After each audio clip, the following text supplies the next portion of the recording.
کچھ دن پہلے supreme court Karachi registry کے اندر ایک کیس کی سماعت ہوئی اور اس کیس کی سماعت کے دوران یہ بات سامنے آئی کہ کراچی کے اندر طارق روڈ پہ ایک پارک کی جگہ ہے اور اس پارک کی جگہ کے اوپر ایک مسجد بنائی گئی ہے، مدینہ مسجد۔ اب سپریم کورٹ کراچی رجسٹری کی طرف سے یہ کہا جا رہا ہے کہ اس مسجد کو گرانے کا حکم جاری کیا گیا ہے اور حکومت کو یہ تلقین کی گئی ہے کہ اس مسجد کو گرایا جائے، لیکن ہمارے سامنے عوام کی طرف سے ایک اس کا جو ریئیکشن سامنے آیا ہے وہ بہت حیران کن ہے۔ عوام، ایون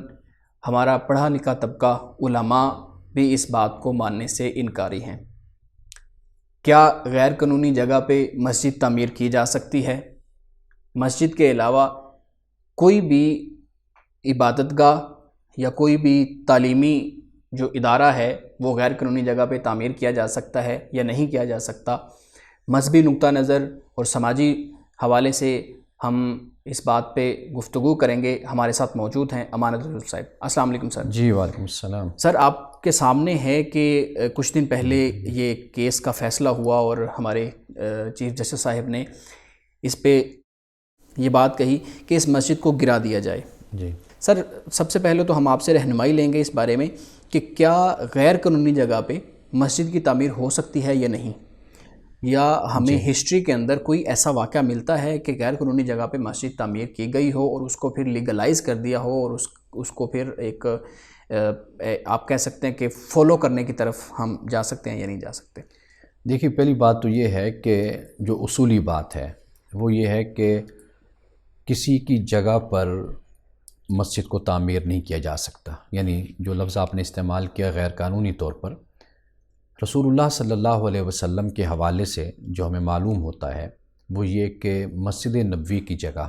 جہاں پہ مسجد نبوی تعمیر ہوئی، یہ جگہ 2 یتیم بچوں کی جگہ تھی۔ حالانکہ انہوں نے مسجد نبوی کے لیے یہ زمین، یہ ٹکڑا زمین کا ویسے دینے کی بھی درخواست کی تھی کہ آپ اسے قبول فرمائیں مسجد نبوی کے لیے، لیکن رسول اللہ صلی اللہ علیہ وسلم نے انکار کر دیا تھا۔ آپ نے اس کی قیمت دی اور پھر اس کے بعد مسجد نبوی تعمیر ہوئی۔ اسی طرح آپ دیکھیے کہ سیدنا فاروق اعظم رضی اللہ تعالیٰ عنہ کہ جب آپ کو بلایا گیا تھا ایک جگہ پر، جب وہ علاقہ فتح ہو گیا تو وہاں پر چرچ تھا، کلیسا تھا، تو آپ گئے تو لوگوں نے کہا کہ جی آپ یہاں پہ نماز پڑھ لیں اس میں، تو آپ نے فرمایا کہ نہیں، اگر میں آج یہاں پہ نماز پڑھوں گا تو کل مسلمان کہیں گے یہاں ہمارے امیر المومنین نے نماز ادا کی تو لہٰذا اسے ہم مسجد بنائیں گے۔ تو آپ یہ دیکھیے کہ رسول اللہ صلی اللہ علیہ وسلم کی تعلیم، آپ کی سیرت اور پھر صحابہ کا عمل ہمیں کیا بتاتا ہے؟ وہ یہی بتاتا ہے کہ جو جگہ مسجد کے لیے مختص نہیں ہے، یا وہ کسی اور کی ملکیت میں ہے، یا وہ سرکاری زمین ہے، یا وہ پبلک کی جگہ ہے، تو وہاں پہ مسجد بنانا منع ہے، ناجائز ہے۔ ویسے بھی جب ہم اسلام کی تعلیم کو جب ہم دیکھتے ہیں، یعنی ایز اے ہول جب ہم اسٹڈی کرتے ہیں قرآن کو اور سیرت کو، احادیث کو ہم دیکھتے ہیں، اور پھر اس کے بعد صحابہ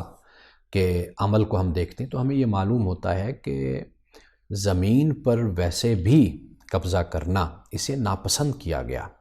بلکہ احادیث مبارکہ میں تو بڑی وعید ہے اس کے حوالے سے کہ وہ شخص کے جو زمین کا ایک ٹکڑا اس پر قبضہ کرے گا تو کل قیامت کے دن وہ زمین اس کے گلے میں ڈال دی جائے گی اور اسے کہا جائے گا کہ اس زمین کو لے کر چل۔ تو بات یہ ہے کہ ہرگز اس بات کی اجازت نہیں دی جا سکتی کہ آپ کسی بھی زمین کے ٹکڑے کو آپ بغیر مالک کی اجازت کے، یا وہ زمین اگر سرکار کی ہے اس کے بغیر آپ اسے خریدے یا اس کی قیمت ادا کیے یا اجازت لیے بغیر آپ وہاں پر جو چاہیں راتوں رات آپ وہاں پہ تعمیر کرتے ہیں۔ تو یہ تو ایک اصولی اور بنیادی بات ہے کہ جو ہمیں ذہن میں رکھنی چاہیے۔ سر، جب بھی کوئی ایسا معاملہ آتا ہے تو ہمارے ہاں جو سپریم ادارہ عدلیہ ہے جی وہ رجوع کرتے ہیں علماء کے ساتھ، جی اور ان کے سامنے سوال رکھا جاتا ہے اور پھر اس کا جواب دیتے ہیں۔ عام طور پہ ہمارے ہاں جو مختلف دارالافتاء ہیں ان کی طرف سے جب یہ فتویٰ لیا گیا تو یہ چیز ہمارے سامنے آئی ہے کہ ان کا کہنا ہے کہ جو مسجد جس جگہ پہ تعمیر کر دی گئی ہے وہ ہمیشہ مسجد کی جگہ ہے. ایک دفعہ وہاں پہ مسجد تعمیر ہو گئی ہے تو اب اس کو گرانا بالکل ہی جائز نہیں ہے. اب اس کو آپ گرا نہیں سکتے, وہ ساری عمر مسجد رہے گی. تو کیا ایک ایسی جگہ جو مسجد کے لیے وقف نہیں کی گئی, جو مسجد کے لیے خریدی نہیں گئی, کسی کی جگہ پہ قبضہ کر کے مسجد بنائی گئی ہے, اس کی بھی حیثیت بالکل اسی طریقے سے رہے گی یا اس کی حیثیت تبدیل ہوگی؟ دیکھیے, پہلی بات تو یہ ہے کہ اگر ہم اعداد و شمار کی بات کرتے ہیں, لاہور کی, اسلام آباد کی, کراچی کی اور پاکستان کے مختلف شہروں کی, اگر آپ اس کا سروے کروا لیں اور آپ ان مساجد اور مدارس یہ جو بھی جگہیں ہیں وہاں پر اگر آپ اس کے بارے میں معلومات حاصل کریں تو آپ دیکھیں گے کہ آدھی سے زیادہ جو جگہیں ہوتی ہیں وہ قبضے کی جگہ ہوتی ہیں, وہاں پر مساجد بنائی جاتی ہیں. یہ ایک ہمارا عمومی رویہ ہے. اب اس میں بنیادی وجہ کیا ہے؟ ایک تو بنیادی وجہ لاقانونیت ہے, یعنی صرف یہ نہیں کہ اس حوالے سے بلکہ بہت سے حوالوں سے آپ دیکھیں کہ ہمارے ہاں جو کرپشن ہے, بدعنوانی ہے, اس نے ایسی شکل اختیار کر لی ہے کہ وہ ایک ناسور اس وقت بن چکی ہے, یہ کرپشن اور بدعنوانی. تو آپ کو یہ جگہ جگہ نظر آئے گی. تو ایک چیز کہ جو ایک عمومی چلن بن جائے, عمومی چلن یعنی کہ پورا معاشرہ ہی ایسی صورت اختیار کر لے کہ وہ مذہب کو بھی اپنے ایک ہتھیار کے طور پر استعمال کرے,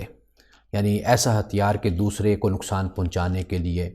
اور اس کے علاوہ مقدمات میں دوسرے کو گھسیٹنے کے لیے اور نقصان پہنچانا اور ساری زندگی اس کو اسی کام پہ لگائے رکھنے کے لیے, اس طرح کا جو چال چلن معاشرے کے اندر ہوتا ہے نا, تو یہ اس کے نتائج بڑے نقصان پیدا کرنے والے ہوتے ہیں. یعنی جو بات آپ نے کی, چلیں وہ کوئی ایک آدھی بات ہو, ایک آدھی صورت ہو تو بندہ کہے کہ چلیں کوئی بات نہیں ہے کہ اس کو لیگلائز کر دیا جاتا ہے, اس کو چلیں بنا دیا جاتا ہے, لوگوں کی ضرورت ہے تو اس کو ہم یہاں پر مسجد قائم رکھتے ہیں. لیکن جب ہم یہ صورتحال دیکھتے ہیں, جیسے کراچی میں مثال کے طور پر آپ نے بتایا کہ میں اگر اعداد و شمار آپ کے ساتھ شیئر کروں تو کراچی میں جو پولیس کے چیف ہیں, سابق پولیس کے چیف, ان کے مطابق تقریباً 5000 مساجد اور امام بارگاہیں ہیں جن میں سے آدھی غیر قانونی ہیں. بالکل اسی طریقے سے اسلام آباد میں جو کیپٹل ڈیولپمنٹ اتھارٹی ہے اس کے اندر تقریباً 233 مساجد ایسی ہیں, یعنی عبادت گاہیں ایسی ہیں جو غیر قانونی ہیں. لاہور کے اندر 1000 سے زائد مساجد, اور بڑی واقعی الارمنگ کنڈیشن ہے. 1000 مساجد غیر قانونی صرف لاہور کے تعمیر کی گئی.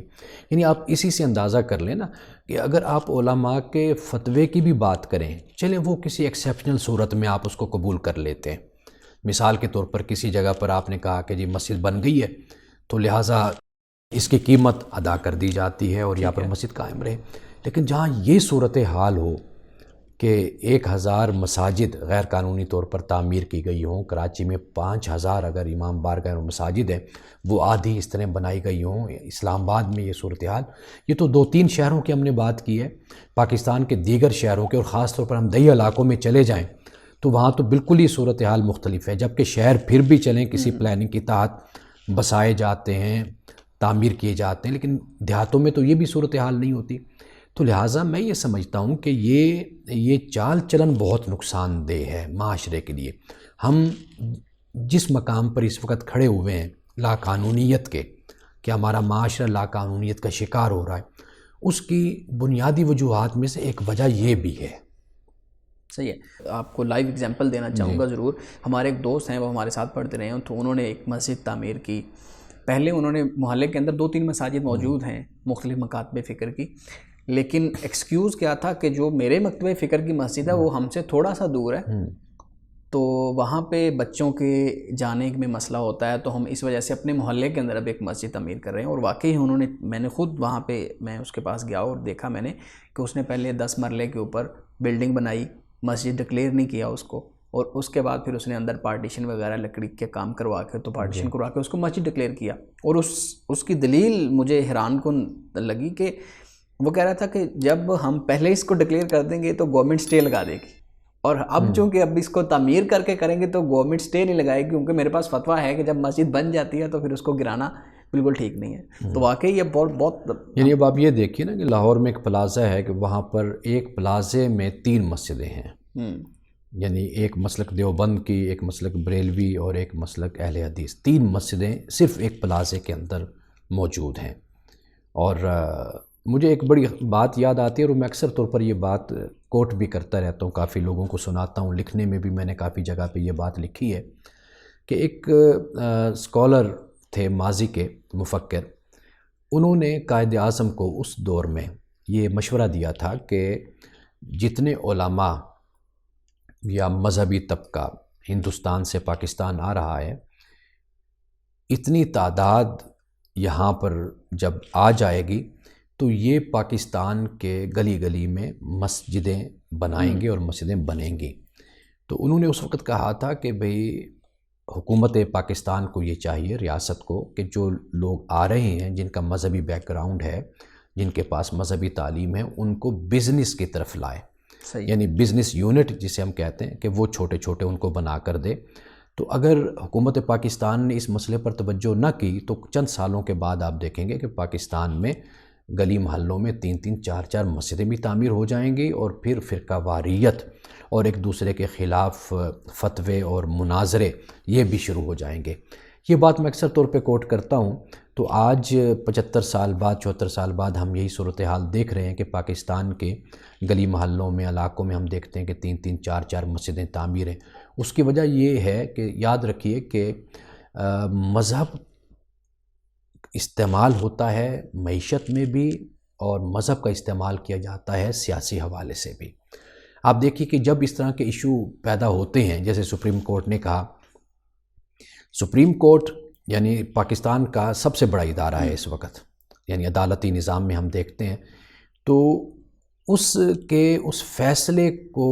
جا کر عدالت میں چیلنج کرنے کے بجائے یا درخواست دینے کے بجائے ہمارے ہاں یہ رویہ ہوتا ہے کہ مسجد و محراب سے آواز بلند ہوتی ہے ممبر پہ، اور اس کو وہاں سے اس طریقے سے چیلنج کیا جاتا ہے کہ جیسے محسوس ہوتا ہے کہ اسلام اور کفر کا معاملہ کھڑا ہو گیا، یعنی اسلام خطرے میں آ گیا ہے. تو اس لیے اس حوالے سے حکومت کو یہ دیکھنا چاہیے سب سے پہلے، جب آپ ایک فریق پر ہاتھ ڈالتے ہیں نا تو واضح بات ہے کہ ملک میں ایک لاقانونیت کا ماحول ہے. یعنی جب آپ کسی مسجد کے حوالے سے بات کریں گے تو کوئی کہے گا کہ جی فلاں جگہ یہ بغیر قانونی طور پر فلاں پلازہ بنا ہوا ہے، فلاں کوٹھی بنی ہوئی ہے، فلاں جگہ بنی، جا کر پہلے اس کو گراؤ پھر مسجد کی طرف آنا. یہ سوچ کیوں پیدا ہوتی ہے؟ اس کی وجہ یہ ہے کہ لاقانونیت ہے. لوگوں میں ایک یہ بات پیدا ہوتی ہے کہ یہ عام طور پر جن لوگوں نے انکروچمنٹ کر رکھی ہے، جن لوگوں نے غیر قانونی طور پر اپنی جگہیں بنا رکھی ہیں، ان پر کیوں نہیں ہاتھ ڈالتے ہیں، یہ مسجد پر کیوں آ کے ہاتھ ڈالتے ہیں. یہ خود بخود لوگوں میں ایک سوچ ڈیولپ ہوتی ہے کہ وہ یہ سوچنا شروع کر دیتے ہیں کہ شاید یہ مذہب کے خلاف ہیں، تو یہ مذہب کے خلاف سازش ہو رہی ہے. اگر انہوں نے انکروچمنٹ کو ختم کرنا ہو یا قبضوں کو ختم کرنا ہو تو کتنے پلازے، کتنی زمینیں، کتنی کوٹھیاں، مکانات بنے ہوئے ہیں کہ ان کو تو جا کر یہ گراتے نہیں ہیں. یہ اس معاشرے میں یہ صورتحال بنتی ہے کہ جس معاشرے میں لاقانونیت ہوتی ہے، کوئی قانون کی پاسداری نہیں ہوتی، قانون کی امپلیمنٹیشن نہیں ہوتی، وہاں پر یہ صورتحال پیدا ہوتی ہے. سر بالکل آپ نے ٹھیک بات کی، اور اسی سے متعلق میرے ذہن میں ایک سوال آ رہا تھا کہ ہمارے ہاں علماء اس چیز کے پیچھے چھپنا شروع کر دیتے ہیں اور اس چیز کو استعمال کرنا شروع کر دیتے ہیں. مثال کے طور پہ میں ایک چیز کوٹ کروں گا اور اس کی بنیاد پہ پھر میں سوال کروں گا. جب یہ بات کی گئی کہ مدینہ مسجد جو طارق روڈ پہ پارک کے اندر بنی ہوئی ہے اس کو گرا دیا جائے چونکہ وہ غیر قانونی ہے، تو ہماری ایک مذہبی سیاسی جماعت کے جو نمائندگان تھے انہوں نے جمعے کے خطبہ میں یا وہاں پہ ویسے اجتماع ہوا تو اس میں کہا کہ ہم دیکھتے ہیں کہ کس میں ہمت ہے کہ وہ مسجد گرا کے دکھائے. مطلب ایک سپریم پاکستان کا جو ادارہ ہے اس کی طرف سے یہ حکم آیا ہے، اس کی طرف سے یہ فیصلہ کیا گیا ہے کہ اس کو گرا دیا جائے، اور دوسری طرف سے جو نمائندگان ہیں ہمارے مذہبی سیاسی پارٹیوں کے، وہ اسکالر بھی ہیں، وہ سیاستدان بھی ہیں، یہ کہا جا رہا ہے کہ کس میں ہمت ہے کہ وہ آ کے، تو یہ تو ڈائریکٹ گورنمنٹ کو تھریٹ کیا جا رہا ہے یا اس ادارے کو تھریٹ کیا جا رہا ہے. یعنی گورنمنٹ کے بجائے ریاست کو آپ کہیے نا کہ یعنی ریاستی ادارہ ہے تو اس کو ڈائریکٹ ایک چیلنج کیا جا رہا ہے کہ آپ کا یہ فیصلہ ہم نہیں مانتے. سر میرا سوال اس پہ یہ ہے کہ علماء لوگوں کو درست راستے پہ لانے والے ہوتے ہیں، اور جی اگر یہی رویہ رہا تو پھر علماء کا اگر یہی رویہ رہا تو پھر عوام کس طرف جائیں گے؟ عوام تو پھر علماء کے پیچھے چلتے ہیں نا، تو کس طریقے سے علماء اس چیز کو ٹیکل کر سکتے ہیں؟ دیکھیے، بنیادی بات یہ ہے کہ علماء کا جو کام ہے وہ ہے تبلیغ کا، دعوت کا، لوگوں کو نصیحت کا، اور جو اللہ کا حکم ہے اس کی پابندی کا، جو رسول اللہ صلی اللہ علیہ وسلم کی سیرت ہے، سنت ہے، آپ کا طریقہ ہے، اس کو فالو کرنے کا۔ جیسے میں نے آغاز میں کہا کہ اصولی بات تو یہی ہے کہ مسجد ایسی جگہ پر نہیں بننی چاہیے کہ جس جگہ کو خریدا نہیں گیا، اور وہ مسجد کے لیے وقف نہیں ہے۔ رسول اللہ صلی اللہ علیہ وسلم کی سیرت اور صحابہ کا عمل بنیادی طور پر یہی ہے۔ علماء کو اسی پر ہی قائم رہنا ہے، جو اللہ کا حکم ہے، جو رسول اللہ کی سیرت اور سنت ہے، جو صحابہ کا عمل ہے، اس پر قائم رہ کے انہوں نے لوگوں کو راستہ دکھانا ہے۔ باقی دیگر جو معاملات ہیں ان میں اگر ہم الجھیں اور اس طرف ہم جائیں تو پھر تو ایک طوائف الملوکی کا ماحول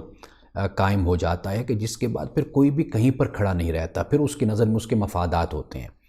تو علماء ہوں، اور پھر ریاست کی بنیادی ذمہ داری یہ ہوتی ہے کہ وہ جو حکم دے اور جو قانون ہو اس پر امپلیمنٹ کیا جائے، اور اس پر باقاعدہ طور پر اس کا اطلاق ہو اور اس کا نفاذ ہونا چاہیے۔ تو یہ دو تین باتیں ہیں کہ جس کا خیال رکھنا بہت ضروری ہے۔ بالکل ٹھیک سر، یہ بڑا ایک سنجیدہ مسئلہ تھا اور اس پہ ہم نے گفتگو کی۔ ہمیں اجازت دیجیے، ہم ایک نئے موضوع کے ساتھ، ایک نئی فکر کے ساتھ دوبارہ حاضر ہوں گے۔ خدا حافظ۔